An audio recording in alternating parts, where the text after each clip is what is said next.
Hello everyone, I hope you all are well. Welcome back again बेटा। तो आज हम डिस्कस करेंगे आपका क्वेश्चन नंबर 6 ऑफ एक्सरसाइज 6.2।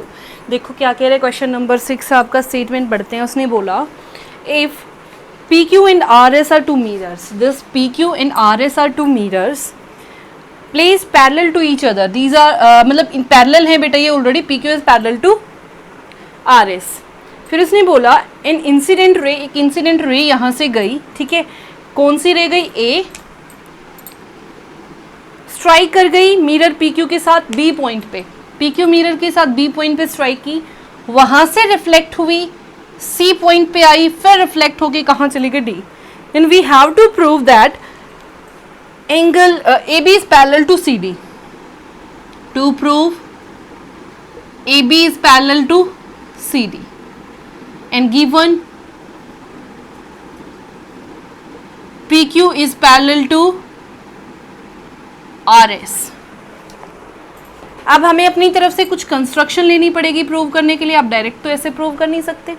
तो देखो बेटा, अगर मैं बात करूं, मैंने यहां से एक परपेंडिकुलर ड्रॉ किया, ये आपका एंगल 1, ये आपका एंगल 2। इन सेम वे यहां से एक परपेंडिकुलर ड्रॉ किया, this is 3 and this is 4, ठीक है। इसको नाम दिया M, इसको नाम दिया N, ठीक है। Draw a perpendicular, draw perpendiculars, draw perpendiculars M and N from B and C, B and C respectively, ठीक है।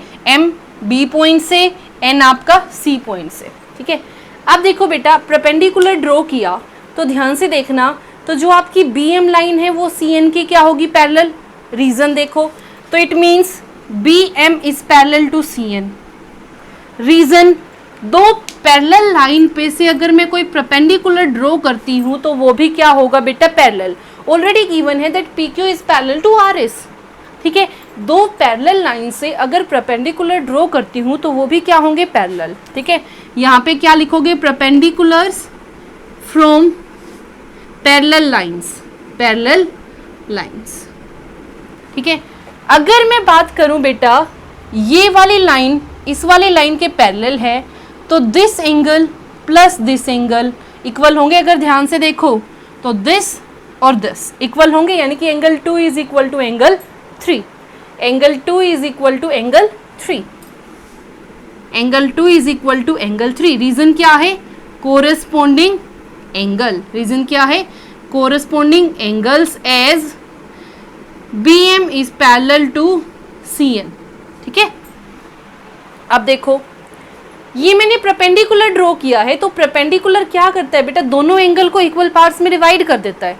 अगर ये मैंने परपेंडिकुलर ड्रॉ किया है तो यहाँ से कंडीशन आ गई, angle 1 is equal to angle 2 and angle 3 is equal to angle 4।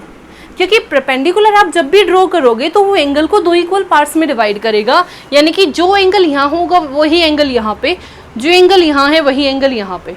I hope it is clear to everyone. यहाँ से देखो मेरे पास क्या है? Angle 1 is equal to angle 2, और एंगल 2 किसके इक्वल है? एंगल 3 के। और एंगल 3 किसके इक्वल है? 4 के। सो अगर मैं इसको नाम दूं 1 और इसको नाम दूं 2, तो क्या लिखोगे? From 1 and 2 angle 1 plus angle 2 plus angle angle 1 is equal to angle 2 is equal to angle 3 is equal to angle 4। अगर सारे के सारे एंगल इक्वल हैं, तो अगर मैं ये लिखूं angle 1 plus angle 2 is equal to angle 3 plus angle 4 होगा। Angle 1 plus 2 is equal to angle 3 plus 4, यानी कि ये कंप्लीट एंगल।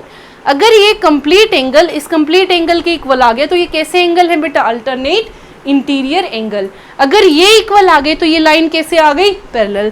तो यहां से क्या आ गया? Alternate interior angle, alternate interior angles, ठीक है। Alternate interior angles. अगर अल्टरनेट इंटीरियर एंगल्स इक्वल आ गए, ये दोनों इक्वल आ गए, तो यहां से क्या आ गया? AB is parallel to CD।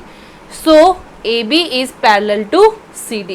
Reason, converse of alternate interior angle, converse of alternate interior angle, ये आपने कर दिया था पहले ही। अगर अल्टरनेट इंटीरियर एंगल्स इक्वल आ जाए तो लाइंस क्या आ जाती हैं, पैरेलल। तो ये था बेटा आपका question number 6। I hope it is clear to everyone and if you like it then please share and subscribe. Thank you so much.